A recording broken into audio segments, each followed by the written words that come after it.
Chairs అనవసరం. So అందరికి నమస్కారం.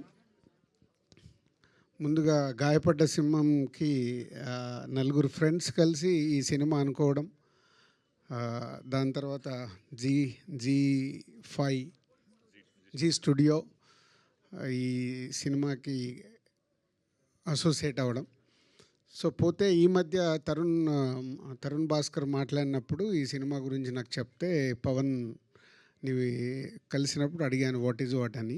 టీజర్ రిలీజ్కి ముందు ఈ టీజర్ చూపించాడు. ముందు టీజర్ బాగా నచ్చి ఏంటి కాన్సెప్ట్ అని అంటే మొత్తం కాన్సెప్ట్ చెప్తే, అప్పుడు ఈ సినిమాని వరల్డ్ వైడ్గా మేము రిలీజ్ చేయడానికి ముందుకు వచ్చాం. సో కాన్సెప్ట్ చాలా బాగుంది అండ్ టీజర్ మీరు అందరూ కూడా మంచి అప్లోజ్ వచ్చింది టీజర్కి, మంచి గుడ్ హ్యూమర్. సో ఈ సినిమాని మా ఎస్విసి ద్వారా వరల్డ్ వైడ్ రిలీజ్ చేయబోతున్నాం. టీమ్కి ఆల్ ది బెస్ట్. సో ఈరోజు రిలీజ్ డేట్ మెయిన్గా అనౌన్స్మెంట్. ఇలా ట్రంప్ అడావిడంతా తుచ్చు, పోతే వాళ్ళు ప్రమోషన్కి ఏదో కొత్తగా చేయాలి కాబట్టి ప్రయత్నం చేశారు.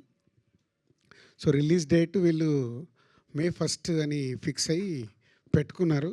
పోతే అండర్లైన్ ఏంటంటే కండిషన్స్ అప్లై. April 30కి ఆల్రెడీ పెద్ద సినిమా అనౌన్స్ అయింది. సో పెద్ద సినిమా గ్రాండ్ రిలీజ్, వరల్డ్ వైడ్గా గ్రాండ్ రిలీజ్ ఉంటుంది. గ్రాండ్ రిలీజ్ ఉన్నప్పుడు May 1కు మేమే థియేటర్లు ఇవ్వలేము, మళ్ళీ దిల్ రాజుని వేసుకుంటారు జనాలు. అదే చెప్పా, కండిషన్స్ అప్లై. రేపు అవసరం అనుకుంటే కూడా వీళ్ళు రిలీజ్ డేట్ మార్చుకోవడానికి సిద్ధంగా ఉండాలని. సో ఈ రోజుల్లో ప్రమోషన్కి ప్రతి ఒక్క మూమెంట్ ఇంపార్టెంట్ కాబట్టి, సో దానికోసం వాళ్ళు అడ్వాన్స్గా ఈరోజు May 1 అని అనౌన్స్ చేసుకుంటున్నారు. సో అలాంటిది ఉంటే ఒక 1 వీక్ వెనకకు జరిగే అవకాశాలు కూడా ఉంటాయి. సో పోతే all the best whole team. ఒక మంచి కాన్సెప్ట్తో చేసినందుకు దానికి జీ స్టూడియో లాంటి కంపెనీని బ్యాక్ బోన్ లాగా పెట్టుకొని ఇప్పుడు ఫ్రంట్ బోన్ నన్ను పెట్టుకోవడం బాగుంది. All the best. Thank you. అలాగే నాకు ఎఫ్డిసి మీటింగ్ ఉంది ఈరోజు. So 11:30. So I'm going. So మీరు కంటిన్యూ చేసుకోండి. థ్యాంక్ యూ దిల్రాజు గారు.